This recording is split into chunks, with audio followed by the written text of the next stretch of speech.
All right, in this video, I want to talk about the relationship of men and women here. Every now and then I do this because I'll see some things and it gets me thinking. And I recently saw a couple of things here that I wanted to talk about. And it has to do with a lot of these women who come out and basically say that men are useless, men are not needed, and just very dismissive of men, but at the same time, they want a man, right? It's very weird, but this guy was showing how these women think that they're independent of men, but they're only indirectly relying on men, thinking that they're independent. And he was showing this simple thing here of how society has always been where you have the women here. Each one of these W's will represent a woman here. And in society, it's always been the men on the outside protecting the women on the inside, dealing with the dangers. We'll just do the squiggly line as the dangers that are in the world, right? Men have done what was needed to be done to protect the women so that the women don't have to deal with, like in the early times, the wild beasts, right? Or the savage men, right? The men took care of these things so that the women have their little group here where they think everything's fine and dandy because they're not out there dealing with what the men are dealing with, right? And they don't have to. And it's a good thing, right? But men then create the society that women are now using because men created a society to, again, have this bubble to protect the women. They created a society to make it easier to take care of women, where better homes and all of that. You got things to help you with dishes and doing the laundry and cleaning up floors, different devices like a tablet and stuff like this to help educate the children, and even public schooling systems to do it all for you, right? All these different things to make it easier for men and women, right? And then all of a sudden, women shot themselves in the foot, because you see with the relationship here with men and women is that we see each other differently. Like a man, he loves a woman. He wants a woman that he actually loves. He might not respect her, right? Because he's not going to respect her physical ability to go hunt and to fight off other men, right? He's not going to respect her physical abilities, right? He's not going to necessarily respect her intelligence, right? But he's going to love her anyway, right? And on the other side, that's not how the women see the man that she wants to be with. She wants a man that she respects, right? And men think that women are going to reciprocate that love, right? But it's like, no. They want a man they respect. They're attracted to a man they real respect, right? So you got to be respectable.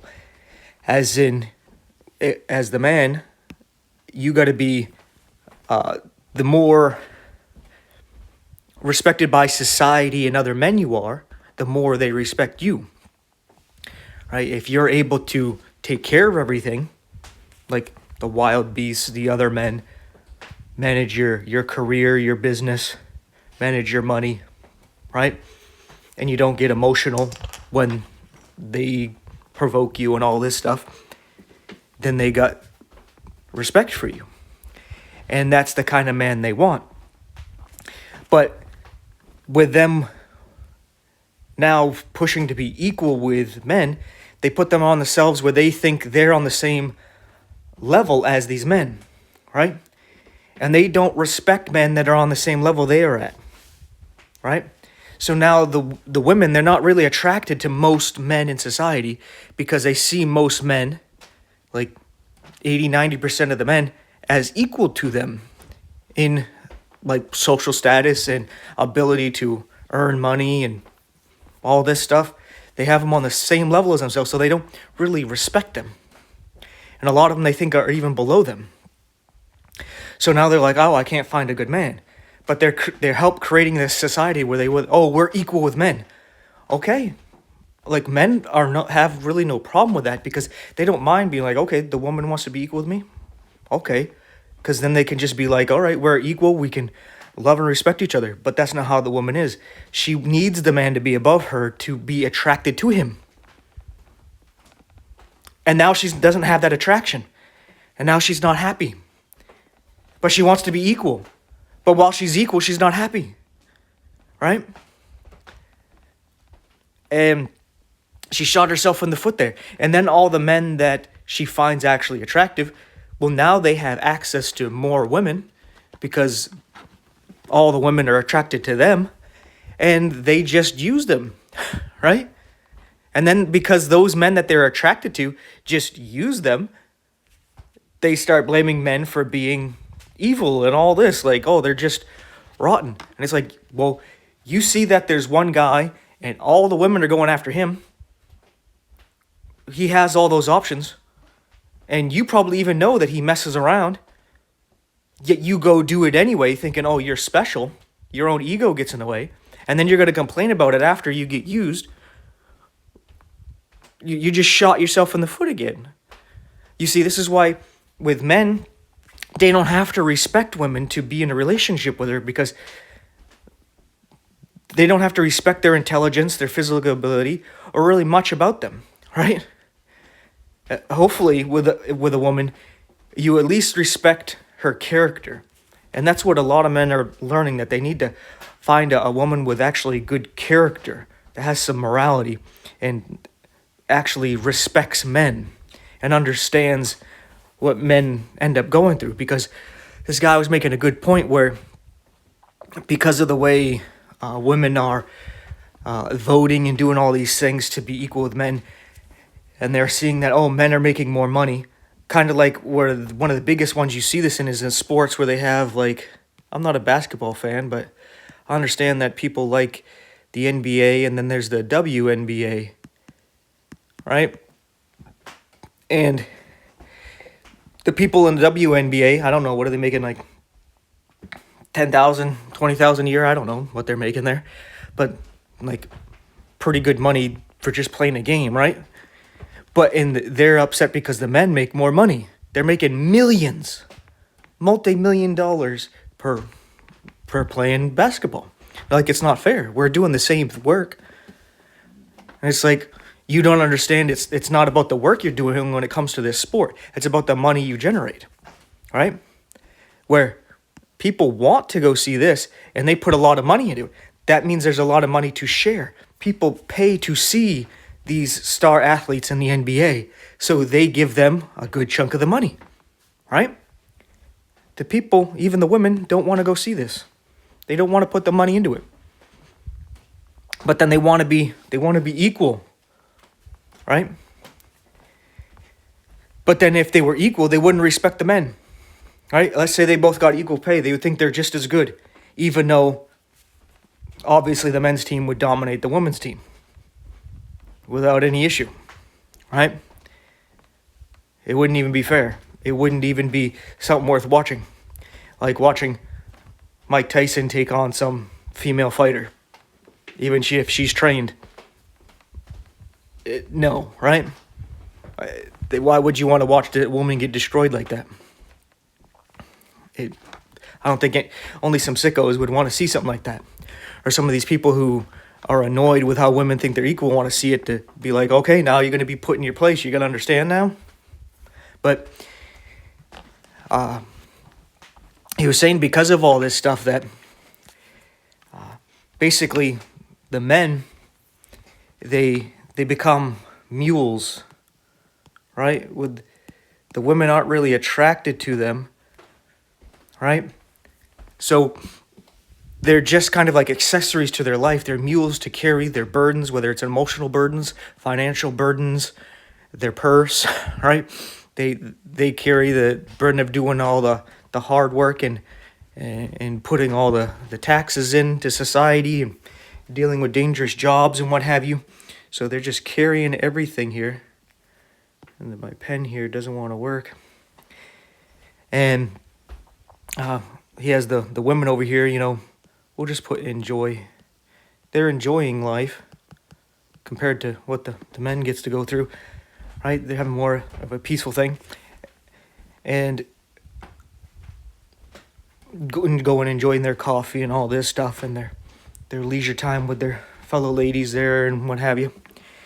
And the man just, she has no respect for him, so she treats him like dog shit, right? A mule, right? But she also realizes that she can't get the top guy she wants, so she's stuck with this guy that she doesn't respect, so there's no real attraction, but she doesn't want to be alone, so she sticks with this mule. And then the other men see, or the man who's the mule sees that, hey, I don't want to be this mule. And I put all this work in and I carry all this burden and I get no respect. Because you see, the men, they want the respect from the woman and the woman wants the love of the man, right? But if the man's not getting the respect, he doesn't want to give the love, right? And just because you give love to a woman doesn't mean she's going to give respect, right? So men are like, well, if they think if they give the love and they give themselves, that they're going to get respect for it. But that's not true, right? So you need to, if as you're a man, find a woman who respects you and the way she talks to you and treats you, right? Because if she starts off by disrespecting you with just the things she says, some jokes and all this stuff, that's a red flag. That she's not really attracted to you. She's just looking for someone. And she thinks you're it. And she's being disrespectful to you to see if you'll put up with it. So that she can just use you as basically this pack mule. So what ends up happening with the majority of men who end up being these mules, or they see that other men are being these mules, is that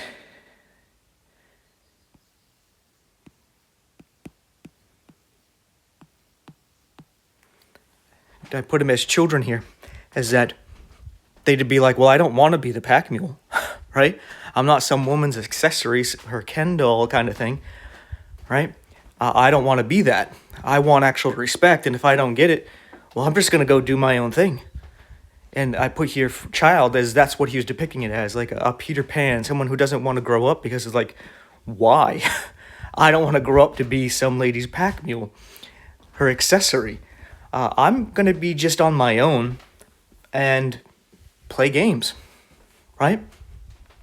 Do my own thing, hang out with friends, not deal with a woman who does not give two shits about me and what I think and what I feel and just thinks I'm some kind of animal for her to use as a tool. No, right? No, thank you. All right? Especially since a lot of these women, not mentioned here in the video that I was watching, but they're very promiscuous and they've been used up by the top guys. And it's kind of like, why am I going to put all this effort into a woman that's already been used and has damage and is all upset and disrespectful? I'm going to put all this into that just to get spit on.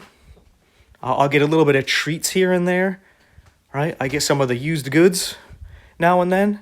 No, I'm good, right? No, thank you. So then since they just want to be like children, just want to play games and do their own thing and don't really care about social status and all that stuff, well, then they become less attractive to women, right? You're not attractive to women anymore.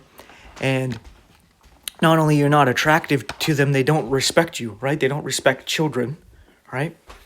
So there's less men that they find attractive. But they're the ones that are pushing for that, right? They're pushing for the society to create more men that are less appealing to them. And the only appeal they have to them is to be mules and little tools for them, right? And then the men who see this and don't want that, the only ones who put up with this are the ones who just want to give in to their sexual desire. They want to be like, oh yeah, well at least I have a woman, right? At least I get some now and then, kind of thing, right? Where they're just weak men who give into it, right? And I was like, a lot of this is true, especially up in north where I'm from, and this is very big, bigger more in the I'm gonna say on the left side, Democratic side. This is more of an issue,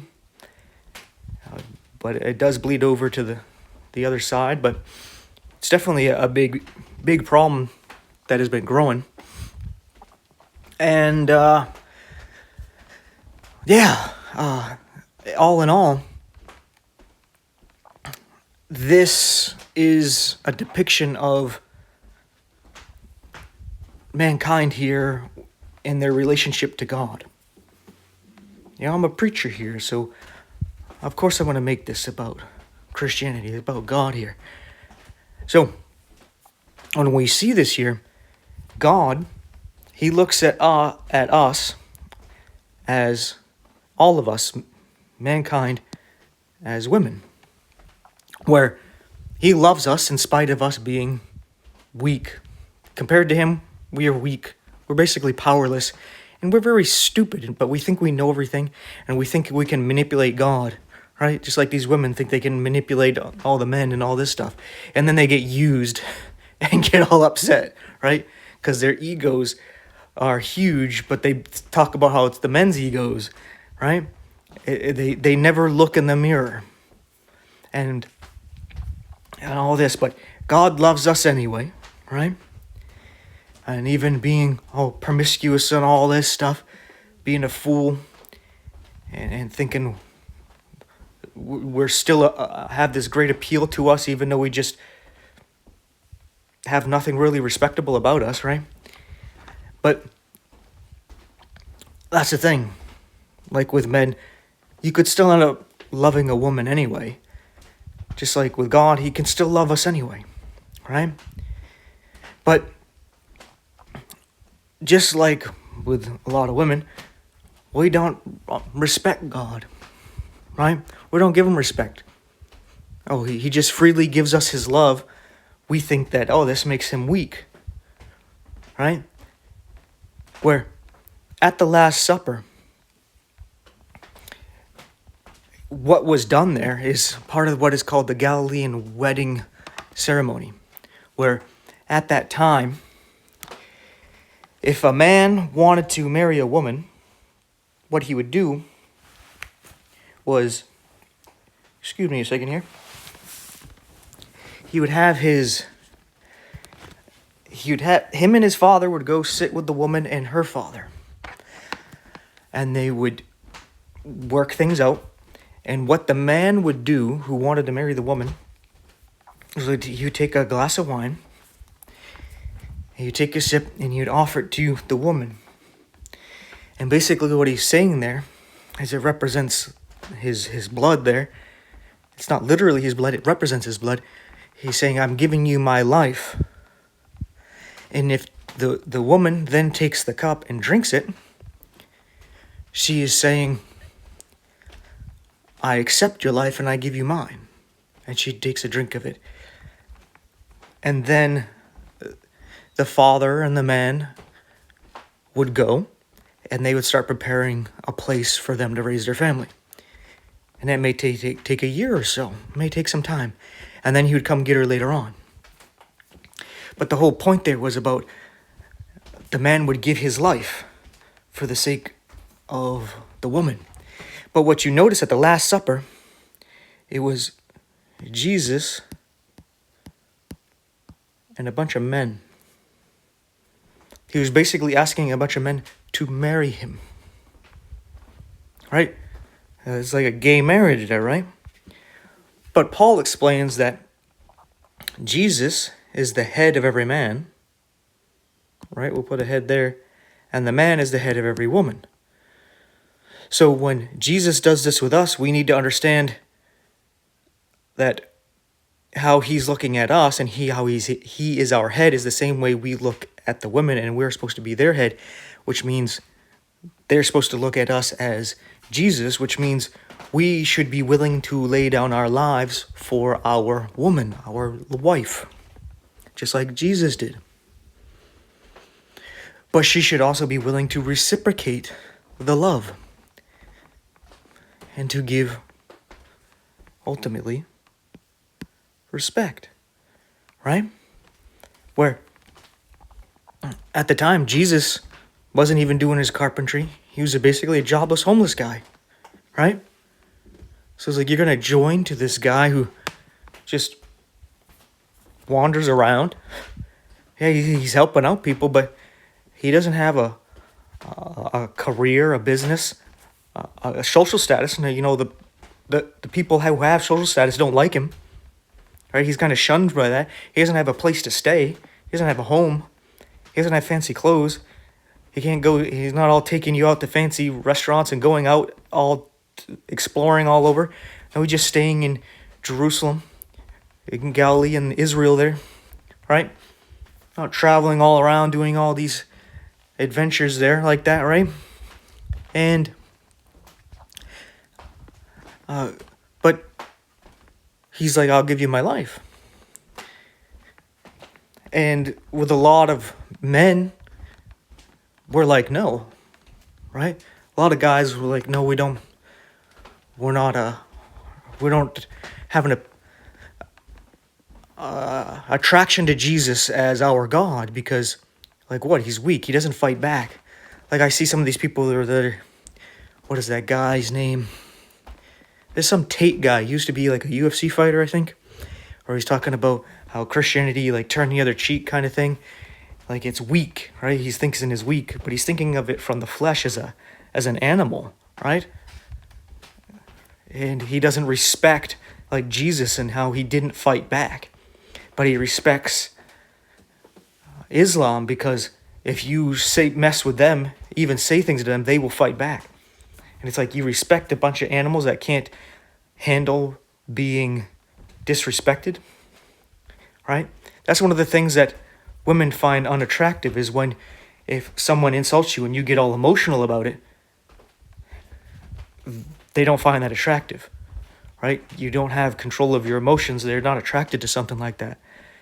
But a lot of men, just like a lot of women, for some reason they end up being with those guys anyway, right? You can see the parallels, the connections, where we as men are a lot like women when it comes to God. Where these women will talk about this guy of their dreams, right? And men will talk about what they want, like peace and joy, right? Want some rest, some respect. And then God offers them all these things, and they're like, no, thank you, right?